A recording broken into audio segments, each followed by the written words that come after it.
रामकृष्ण हरी. मी गेले होते आरणला. आरण हे आमच्या गावाजवळून जवळजवळ 60 किलोमीटर असेल अंदाजे. मी गायत्री आकृष टेंभुर्णी एसटीतून मी गायत्री, नानी आणि आमच्या जाऊबाई अशा आम्ही 4 जणी आरणला गेलो होतो. मग बसमध्ये प्रवास चालूच होता. संत सावतामाळी हे महाराष्ट्रातील एक थोर संत होते. त्यांचा जन्म आरणमध्येच झालं होतं आणि त्यांचं गाव बी आरणच आहे.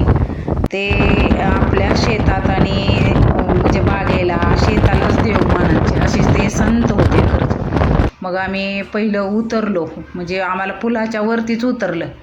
मग उतरून आम्ही चालत चालत पायी गावातून, कारण सकाळी आभाळ आलं तर त्यामुळे एवढं काही ऊन लागत नव्हतं.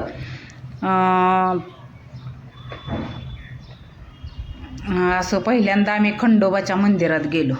खंडोबाचं मंदिर पण खूप मोठं आहे आणि छान शाळा पण आहे तिथं खरंच. मग दर्शन घेतलं. शांत वातावरण होतं, कोणसुद्धा नव्हतं. आणि त्यांना खरं म्हणजे ते शेतातच काम करायचे, त्यामुळे शेतकरी संत म्हणून सुद्धा ओळखायचं. आणि असं झाकून ठेवल्या होत्या मूर्त्या आणि पिंड तेवढी उघडी होती. असं सगळ्या मूर्त्या खंडोबाच्या मंदिरात झाकून ठेवल्या होत्या. आणि दर्शन घेतलं आम्ही दरवाजा उघडून, कुलूप लावलेलं नव्हतं. आणि शांत तिथं शाळा नव्हती. फोटो ते काढले आम्ही. बसलो जरा वेळ, 10-15 मिनटं बसलो, पाणी पिलो.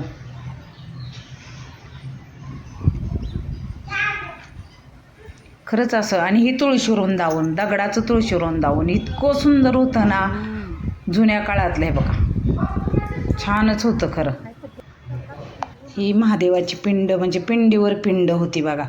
आणि शेजारी तुळशी वृंदावन. पायी चालत निघालो. त्यांचा एक प्रसिद्ध अभंग आहे, कांदा मुळा भाजी अवघी विठाई माझी, हो कांदा मुळा भाजी अवघी विठाई माझी, असा त्यांचा प्रसिद्ध अभंग आहे. हे आहे त्यांचं मंदिर. कळसाचं दर्शन हे घेतलं. चप्पल काढून थोडं ऊन झालं होतं म्हणा.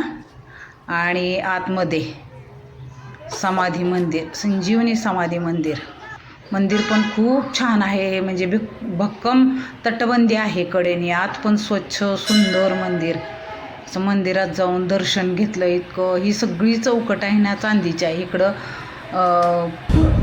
पिशवी ठेवली खाली मी. इकडं ज्ञानेश्वर महाराज आणि इकडं हे होते आपले पैठणचे. थांबतीचं काढती मग तू माझं. असे दोन्हीकडं, दोन बाजूला संत होते खिडकीत दोन्हीकडं. इकडं ज्ञानेश्वर महाराज होते आणि इकडं नामदेव महाराज होते, उभं राहिले होते. असे 2 संत होते. आणि विठ्ठलाची मूर्ती पण इतकी सुंदर होती ना. आम्ही गेल्यानंतर मग गर्दी झाली, भरपूर जणे आलती दर्शनाला. म्हणजे चांदीचा दरवाजा आहे. खूप सुंदर मंदिर आहे सावतामाळ्यांचं. इतकं म्हणजे खूप दिवसाची माझी इच्छा होती मला जायची. किती जवळ आहे पण जाणं होत नाही. ही चौकट सगळी अशी, गणपती तर इतका आकर्षित आहे ना वरती चौकटीवरती बसवलेला. सगळीकडं नक्षीकाम, चांदीची सगळी वेलबुट्टी ही काढलेलं जुन्या काळातलं. पांडुरंगाची मूर्ती पण इतकी छान होती ना. आणि हे सावतामाळ्यांचं असं फ्रेम केलेलं सगळं चित्र होतं. म्हणजे विठ्ठल, काय म्हणायचं ते, पालखी आहे इथं, म्हणजे बागेत बसलेलं, त्यांच्या शेतात बसलेलं असं चित्र होतं काढलेलं. मग खुरपं, पांडुरंग हृदयात, असं सगळं इतकं छान चित्र होतं ना. हा हॉल आहे. पंखा सगळीकडं, पंख्याची सोय ही छान आहे बरं का. गार थंड वाटत होतं खरं. सगळीकडं पंख्याची सोय अशी छान आहे खरं बसण्यासाठीही. आम्ही मग दर्शन हे घेतलं सावतामाळ्यांचं. ही मागची दिवळीतली मूर्ती पण इतकी छान आहे ना पांडुरंगाची, पंढरपूरला गेल्यासारखंच वाटत होतं. इतकी सुंदर खरं मूर्ती आहे. ते खरं पंढरपूरच मानायचे आपल्या शेताला. शेतात काम करताना म्हणायचे हे माझं पंढरपूरच आहे. म्हणजे ते भाज्यांमध्ये, सगळ्या शेतामध्ये पांडुरंगच आहे म्हणायचं. आणि मंदिराच्या भोवती हे दत्त मंदिर आहे. आणि हे त्यांचं चित्र आहे सगळं. मळ्यातलं झाडाखाली बसून कीर्तन केलेलं, भजन केलेलं. आणि शंकर, पार्वती, गणपतीची मूर्ती अशी आजूबाजूला मंदिर आहेत छोटी छोटी. हे मारुतीराय यांचं छोटंसं शिल्प आहे. आणि हे तुळशी वृंदावन आहे. मग आम्ही सगळ्या 4 जणी मंदिरात बसून जेवलो. डबा नेलता. खूप छान वाटलं अहो. खूप दिवसानं आम्ही म्हणजे बाहेर जेवलो, इतकं शांत बसून दही घेतलं होतं जाताना थोडंसं शांत पोट भरून जेवलो. घरच्यापेक्षा वेगळं शांत 4 घास जास्त गेले. असं मंदिर खूप छान आहे, शिल्पकला छान आहेत वरती मंदिराच्या कळसावरती.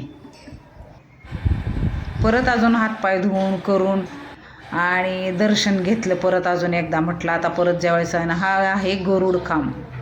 ह्याची पण वेलबुट्टी किती छान आहे बघा, चांदीच्याच ह्याच्यावर आहे.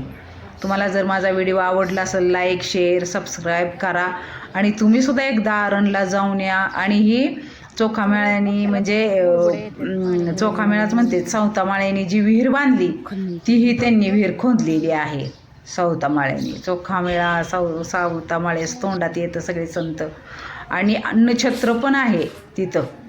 मग त्यांनी हाक मारली आम्हाला या जेवायला, म्हणून आम्ही जेवलोच होतो. तरी पण आम्ही आतमध्ये जाऊन हे शिवाजी महाराजांच्या म्हणजे पुतळ्याला फेटा छान बांधला होता. आणि मग असं चांगलं मोठं आहे. त्याने हाक मारल्यानंतर 2-3 माणसं जेवत होती, प्रसाद घेतला शिऱ्याचा. मग आम्ही जेवलो होतो पोट भरून, त्यामुळं थोडं थोडंच खाल्लं. छान आहे असं म्हणजे सगळीकडं आता अन्नछत्र निघायला लागलेत. स्टेज आहे ते हे इथलं.